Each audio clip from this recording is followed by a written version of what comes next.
was noticeable by its absence in that report on speed.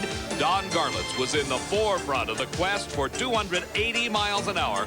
But a crash a couple of weeks ago at Spokane, Washington, has forced Don out of competition for the remainder of the season. The accident was very similar to the crash over a year ago at Englishtown. Garlits' car went into a giant wheel stand at the finish line, overturned, and rolled several times at over 200 miles an hour. The good news is Don Garlits is not seriously injured. His loss is our gain, as we'd like to welcome Don Garlits to our Diamond B Sports program. Don, I have a question for you. Why such incredible speeds this year? Well, you know, the National Hot Rod Association, in an attempt to give the spectator a better show, ground this entire track to make it very smooth. See, this place was paved back in 1961.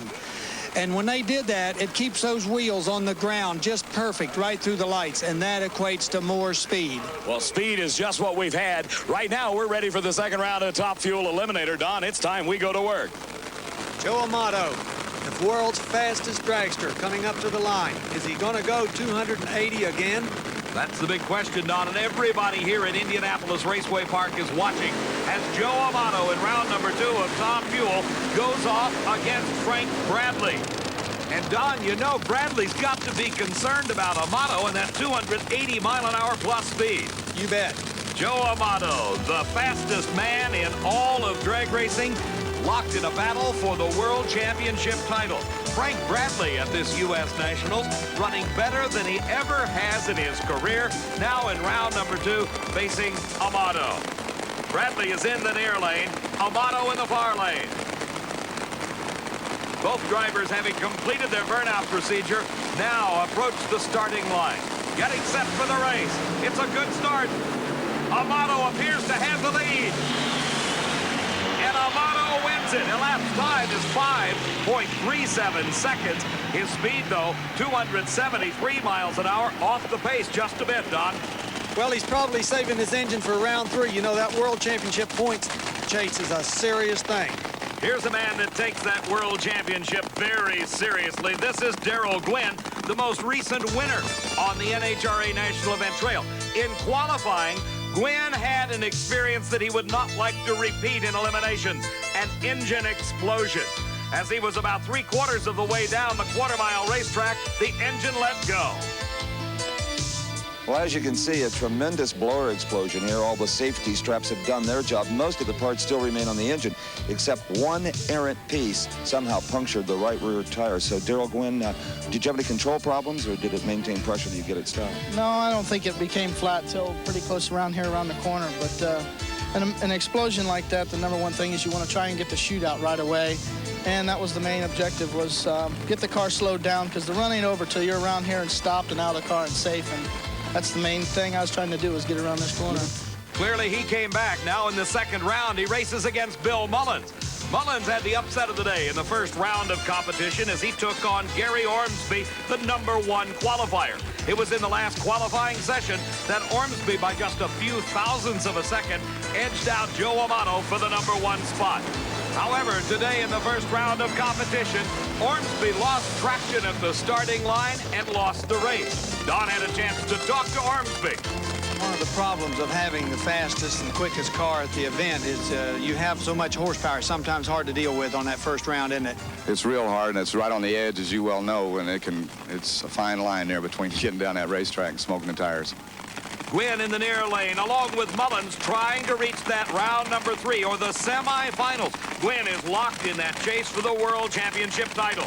And each round you win adds to your points total. Gwynn beginning to drift near the center line. He drives away from it and drives away from Mullins. His time, 5.30. His speed, over 275 miles an hour. The 1987 U.S. Nationals is being brought to you by Goodyear. The Goodyear Tire and Rubber Company. No matter how far you go, Goodyear takes you home. And by Quaker State Motor Oil. New Quaker State with QSX keeps your engine cleaner to last longer. And by Ford. Have you driven a Ford lately? More Top Fuel racing in just a moment from the U.S. Nationals. people have jammed into Indianapolis Raceway Park for this weekend's racing in the U.S. Nationals. In round number 2 of Top Fuel Eliminator, on the track at the moment, Mike Brotherton and Shirley Muldowney. Don, you've raced this lady many times. I certainly have, Dave, and you know she has enjoyed her fastest and quickest run of her entire career at this race. Don, she ran 5.28 seconds at over 274 miles an hour in qualifying. She is racing against a virtual rookie in Top Fuel Eliminator, Mike Brotherton from Tulsa, Oklahoma. Don, like you, Shirley is a 3-time world champion, and it appears she has regained that title-winning performance. Shirley told me that her most important win of her career was the 1982 Nationals here at Indy, and I think she's here to repeat. She's got Mike Brotherton to contend with. Muldowney's got the lead, and Muldowney wins it and advances to the semifinals with a 5.40 second and over 277 miles an hour. Slight fire out of Brotherton's car, but he's got the parachutes out, and obviously the brakes are applied. Brotherton makes a safe turnoff, and Shirley goes into the semifinals. Don, as we watch Eddie Hill get ready to do his burnout, for years we've been telling Diamond V viewers about the importance of this procedure. Are we right? You bet. The burnout is one of the most important of the procedures of Top Fuel or funny car racing. If you don't get that burnout just right and the heat is not up in those tires, you're going to spin the tires. And you know the difference between winning and losing at this race has been, do you go up in smoke or do you get traction? Getting his tires hot is Dick LaHaie. Backing up into his own track is Eddie Hill from Wichita Falls, Texas. Hill, a veteran drag racer, competed on this track in the early 1960s. Dick LaHaie is a more than 20-year veteran of the sport. In fact, he started up in Michigan driving a 48 Mercury Coupe. Now, one of the 3 racers locked in the chase for the World Championship title. LaHaie has got the near lane, Eddie Hill in the far lane. LaHaie on a picture-perfect run. By more than a car length, Dick LaHaie wins it 5.30 at over 267 miles an hour. That sets up our semifinals. It will be LaHaie against Darryl Gwynn. Gwynn having the lane choice by virtue of a quicker elapsed time in this round of racing.